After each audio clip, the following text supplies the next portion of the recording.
Good morning everyone. देखिए, अभी तक हमने प्रीवियस वीडियो में किया था क्यूइंग थ्योरी के सेक्शन 2 के एमसीक्यूज। उससे पहले हमने फ्लूइड डायनेमिक्स के सेक्शन 1 और सेक्शन 4 के एमसीक्यूज देखे थे।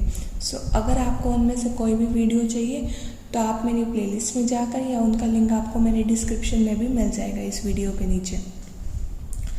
अब देखिए, आज हम सेक्शन 4 से रिलेटेड कुछ क्वेश्चन डिस्कस करेंगे, जिसमें से फर्स्ट क्वेश्चन की स्टेटमेंट है an activity which must be completed before one or more activity start is known as. तो ये आपने सेक्शन 4 की जो बेसिक डेफिनेशन है स्टार्टिंग में उसमें स्टडी किया होगा। N activity which must be completed, जिस एक्टिविटी को हम बाकी किसी और एक्टिविटी को स्टार्ट करने से पहले कंप्लीट कर देते हैं, उस एक्टिविटी को हम क्या कहते हैं? Predecessor activity. So option C is the correct answer. ठीक है, सक्सेसर का बिफोर स्टार्ट नहीं आएगा, वो तो सबसे लास्ट में करते हैं। और कॉन्करेंट एक्टिविटी वो होती है जिसकी अभी आपको 2 या 3 क्वेश्चन के बाद इस पर भी एक क्वेश्चन आएगा, वहाँ पर आपको और क्लियर हो जाएगा। ठीक है, सो ऑप्शन सी करेक्ट है, तो option D is also incorrect. अब देखते हैं क्वेश्चन नंबर 2 की स्टेटमेंट क्या है। अब इसके बाद क्वेश्चन नंबर सेकंड की स्टेटमेंट है an activity which does not consume either any resource और टाइम। ऐसी एक्टिविटी जो ना तो किसी रिसोर्स को कंज्यूम करती है और ना ही टाइम को। ऐसी एक्टिविटी आपने जब प्रोजेक्ट बनाई थी और जब आप लास्ट में पूरा नेटवर्क डायग्राम बनाते हैं तब भी आपने देखा होगा, इन एक्टिविटीज़ को हम क्या बोलते हैं? Dummy activities. So option C is correct, dummy activities correct option. अब देखो, नेक्स्ट क्वेश्चन है क्वेश्चन थर्ड की स्टेटमेंट है the specific point in time at which an activity begins और एंड। कोई ऐसा पॉइंट ऑफ टाइम जिस पर एक एक्टिविटी बिगिन होती है या एंड होती है, उस पॉइंट को हम क्या कहते हैं? नोड। ठीक है, उस पॉइंट को हम क्या कहते हैं? Node. Crashing no, sequencing no, concurrent activity no. ये तो तीनों एक टाइप की एक्टिविटीज है और सिक्वेंसिंग तो वैसे भी सेक्शन 3 में आएगा। सो नोड इज करेक्ट ऑप्शन। ठीक है, तो यहाँ तक थे आपके 3 क्वेश्चन। अब हम चलते हैं 4th क्वेश्चन की तरफ। 4th क्वेश्चन देखिए क्या है इसकी स्टेटमेंट। द मैक्सिमम रिलैक्स और delay provided to any activity without affecting project duration is. आपने फ्लॉट की जब डेफिनेशंस देखी थी, फ्री फ्लॉट, इंडिपेंडेंट फ्लॉट और टोटल फ्लॉट, उसमें आपने देखा होगा ये डेफिनेशन जो है हमारे पास टोटल फ्लॉट की है। So total float is correct option here. ठीक है, तो जैसे अब ये टोटल फ्लॉट का क्वेश्चन आया, तो अगर आपको फ्री फ्लॉट और इंडिपेंडेंट फ्लॉट इन दोनों में कोई डाउट है तो उसकी भी आप एक बार नोट्स खोलिए और डेफिनेशन रीड आउट कर लीजिए ताकि एग्जाम में आपको कोई प्रॉब्लम ना आए। अब है क्वेश्चन नंबर 5 की क्या स्टेटमेंट है? The relation between total float, independent float and free float is. तो आपने जब टोटल फ्लॉट, इंडिपेंडेंट फ्लॉट और फ्री फ्लॉट के बारे में पढ़ा था तो आपको पता होगा कि इनका रिलेशन किस तरीके से होता है। तो इनका जो रिलेशन है वो है ऑप्शन सी, इनके टोटल फ्लॉट मैक्सिमम होता है, then free float and then independent float.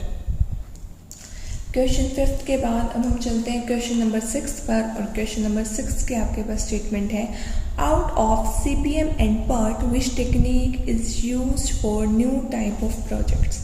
देखिए, जब भी हम कोई रिपीटिव नेचर का काम करते हैं, यानी कि जो काम हम अपने ऑर्गेनाइजेशन के अंदर बार बार करते हैं, उन प्रोजेक्ट्स के लिए हम CPM टेक्निक का यूज़ करते हैं, और जो भी न्यू टाइप ऑफ प्रोजेक्ट्स आ जाए उनके लिए हम PERT का यूज़ करते हैं। So here option B, PERT is correct option. तो इसके बाद अब हम 7th क्वेश्चन की स्टेटमेंट देखेंगे। 7th क्वेश्चन किस टॉपिक से रिलेटेड है?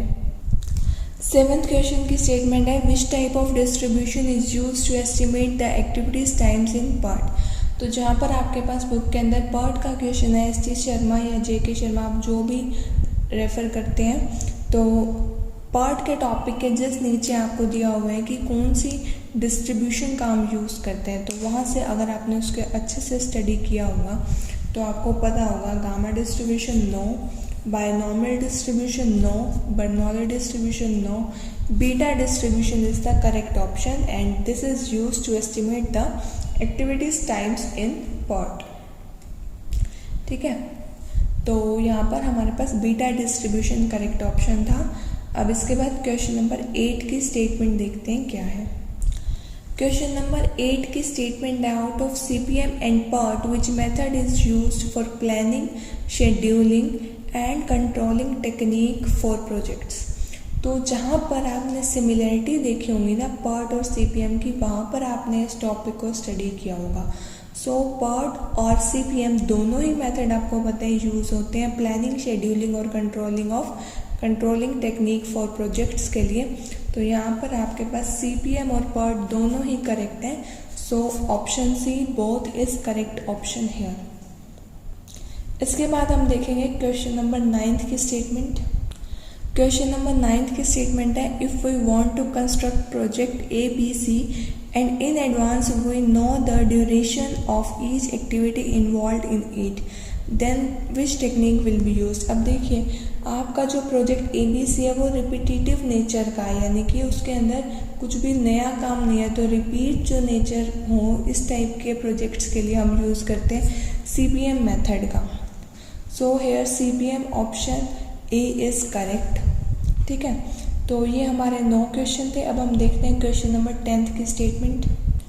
क्वेश्चन नंबर 10 आपके पास इसकी स्टेटमेंट है, which technique is used for completing of projects of repeated nature. Again ये CPM इज़ करेक्ट ऑप्शन। अब तो आप इसके 3 क्वेश्चन ऑलरेडी देख चुके हैं, तो आपको ये क्वेश्चन आता होगा। Here CPM is correct option. 11th question की स्टेटमेंट देखिए, the shortest possible time in which an activity can be performed when everything goes well is called। The shortest possible time in which an activity will be performed when everything goes well is called optimistic time। ये पूरी की पूरी आपके notes में आपके book के अंदर as it is optimistic time की डेफिनेशन है, यानी कि वो टाइम जो सबसे कम हमारे पास यूज़ हो, अगर आपके पास सारी सिचुएशंस फेवर में हो तो उसे हम बोलते हैं ऑप्टिमिस्टिक टाइम। ठीक है, सो अब लास्ट क्वेश्चन है। इसके बाद लास्ट क्वेश्चन की स्टेटमेंट को पढ़ने से पहले अगर आपने अभी तक सेक्शन 1 में आपको कोई भी डाउट है तो उसकी वीडियोस मेरे चैनल पर ऑलरेडी अपलोड है, प्लेलिस्ट चेक कर सकते हैं। और सिमिलरली सेक्शन 2 के MCQs भी ऑलरेडी अपलोडेड हैं। ठीक है, तो क्वेश्चन नंबर 12 की स्टेटमेंट है, the procedure of reducing the time duration of any project or to complete the whole project before time. तो आपको पता है ये जो डेफिनेशन है ये पैसिविस्टिक टाइम की है, नो सीक्वेंसिंग की है। नो सीक्वेंसिंग तो वैसे भी सेक्शन 3 का टॉपिक है और उसका इन प्रोसीजर से कोई लिंक भी नहीं है। तो crashing is correct option. Crashing refers to reducing the time duration of any project or to complete the whole project before time. ठीक है, तो ये जो डेफिनेशन थी ये क्रैशिंग की थी। सो इतने ही क्वेश्चन थे अभी आज की वीडियो में। अगर आपको इसी सेक्शन के और भी क्वेश्चंस चाहिए तो आप मुझे कमेंट सेक्शन में बता सकते हो। किसी और सेक्शन के आपको क्वेश्चन चाहिए तो आप वो भी मुझे कमेंट के अंदर बता सकते हैं। ठीक है, तो मेरी आज की वीडियो में यहीं तक। Thank you so much for giving me a lot of support. अगर आपको फ्लूइड डायनेमिक्स में किसी भी टॉपिक में डाउट है, सेक्शन 2, सेक्शन 4, सेक्शन 2 के किसी भी acceleration, Euler's equation of motion या एक्सेलरेशन के कंपोनेंट्स में, तो उसकी भी वीडियोस अपलोडेड है, आप जाकर चेक कर सकते हैं। ठीक है, तो अभी आज के वीडियो में यहीं तक। Thank you so much. और अगर आपको ये वीडियो यूज़फुल लगी हो तो प्लीज़ इस वीडियो को लाइक कर देना। Have a nice day.